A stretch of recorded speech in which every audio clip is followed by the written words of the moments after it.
ደግም ሰራህ የዘራኸውን ታጭዳለህ።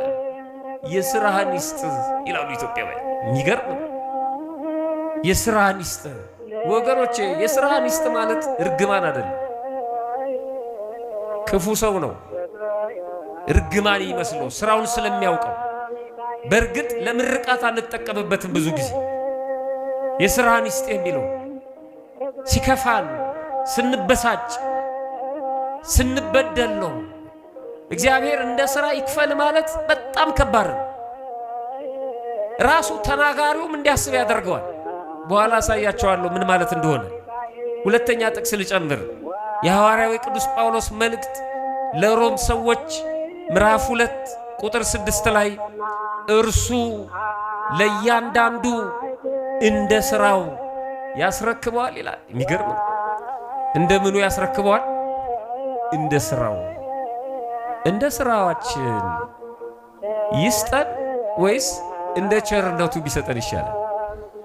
አዎ አሁን እየተግባባን በቅዳሴያችንም በትልቁ ጸሎት በከመ ምሕረትከ ወአኮ በከመ አበሳነ፣ አምላካችን ሆይ እንደ ቸርነትህ ነው እንጂ እንደ ምናችን አይሁን፣ እንደ በደላችን አይሁን። አስገብተውታል አባቶቻችን፣ አትስጉ። ቅዳሴው ላይ አስገብተውታል። ምን ስራ አለን የሚያኮራራ? ምን ስራ አለን ባንተ ፊት የሚያመጻድቅ? ምን ስራ አለን ባንተ ፊት የሚያሾም የሚያሸልም? ቸርነትህ ካልታከለበት የኛ ስራ የምናቀው ነው። ስለዚህ እንደ ስራችን አይደለም ፈጣሪያችን እንደ ቸርነት ብለን የምንለምነው ለዚህ ነው። የቸርነቱን ስራ አክሎበት ነው። ለዚህ ነው የሥራህን ይስጥ የሚለው ከመጽሐፍ ቅዱስ የተወሰደ ነው ያልኳችሁ። እርሱ ለእያንዳንዱ እንደ ሥራው ያስረክበዋል። ማ ክርስቶስ።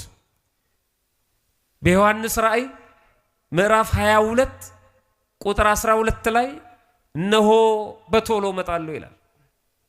የምዘገይ እንዳይመስለው በቶሎ መጣለሁ። አንድም ዕለተ ምጽአትን ነው፣ አንድም በቶሎ መጣለሁ። በእያንዳንዷ ድርጊት አለሁ። ስትበደሉም አለሁ፣ ስትበድሉም አለሁ። ስትጠሩኝ አለሁ፣ በቶሎ ነው የምመጣው አለ። ፍትሕ ርትዕ ሲያስፈልጋችሁ አለሁ፣ በቶሎ ነው የምመጣው፣ በቶሎ መጣለሁ። አንድ ትልቅ ሰው አንዱን ድሃ በደሉትና እንግዲህ ምን አደርጋለሁ አለ። ወደ እግዚአብሔር ሄጄ እጮሃለሁ እንጂ አላቸው። ሂዳ አንካሳ ዶሮ ሳይቀድም ሂድና ጮህ፣ ሂድና ንገረው አሉት። ጌታዬ እኔም ባልሄድም እግዚአብሔርም ሰምቷል፣ ችግር የለበትም አላቸው። አይ እምነት እንደዚህ ነው። አይቷል፣ ሰምቷል፣ የኔ መሄድ አይጠበቅብኝም አላቸው። ከዛ በኋላ ያለውን ነገር አልነግራችሁም፣ ኢትዮጵያ ውስጥ የተፈጸመ ነው። ያያል። ቅድም እንደነገርኳችሁ ነው። ጠዋት ላይ የኛ አእምሮ የኛ አስተሳሰብ በሚጨበጥ በሚታይ በሚዳሰስ በድርጊት ስለሚያምን ነው ሄደን ምን ነግረው እንጂ ያውቃል እኮ በደላችንን። እግዚአብሔር ችግር የለበትም። እስከምንሄድ ድረስ አይጠብቅም። ሄደን እስክንነግረው አይጠብቅም።